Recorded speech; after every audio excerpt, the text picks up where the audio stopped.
Here we are hiding out in a little alcove of the mountain in Meron, and I wanted to continue yesterday's talk about seeing the oneness and the multiplicity. Part of that is seeing reality or being seen. Now, we all look through our eyes, God willing, most of us, and we see the world. But what are we seeing when we look? And when we are seen, what are people seeing? Now, this dichotomy is a little deeper than we might think. Why? Because while we're looking at the world is looking at us.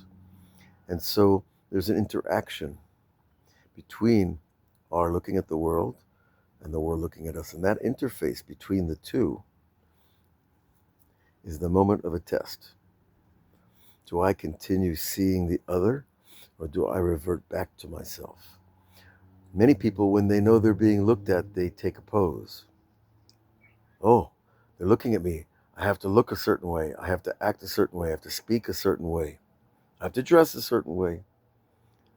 And so on and so forth. So we become not a perceiver of reality.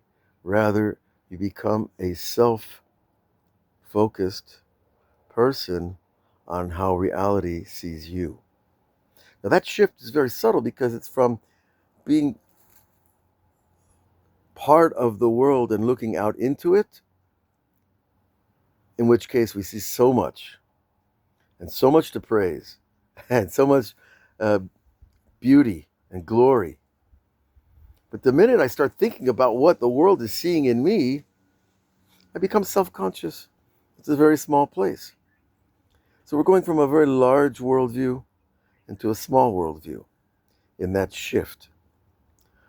And you walk down the street, you ever notice you kind of, your eyes slide over and look in the window of a store, and you're not looking in the store, you're looking at your reflection in the glass. Why? I want to see how I look. I need to find my place on that street in this world. And a lot of times, we look in the mirror and we're looking for confirmation. So when you look in the mirror, you're looking, but you're only looking at a reflection of yourself. So it's really a reflection of what you think you see, and maybe other people see differently. I've seen that many times, where people tell you things and you're like, really? Oh, you like my hair? Oh, it's beautiful, right? Or you can imagine the same scenario in many different ways, that we don't necessarily see ourselves the way the world sees us. And so where does this all take us? Seeing or being seen is, well, what kind of person do we want to be? A person who observes life, or a person who feels observed? I don't think too many people like being observed.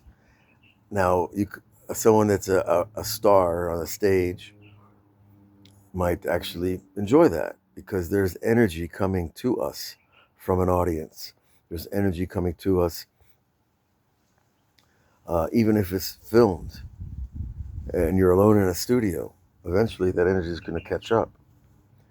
So, but that choice, that shift, determines the quality of our life. Because when I look out into the world, I'm not stuck inside my little brain and my little frame of perception and my little lens of understanding. But when I look outside, not worrying about Avram Shira at all, I'm just a soul looking out of a body into the world, it becomes a much bigger picture. And your heart expands. And when your heart expands, your mind opens up more. And then you can receive more. And when you receive more, you get inspired. And when you get inspired, you bring down beautiful things to share with the world. Well, that's a good reason to be here. And I think I'll say good morning with that. And we'll continue on our little journey here around Israel. And look forward to seeing you again.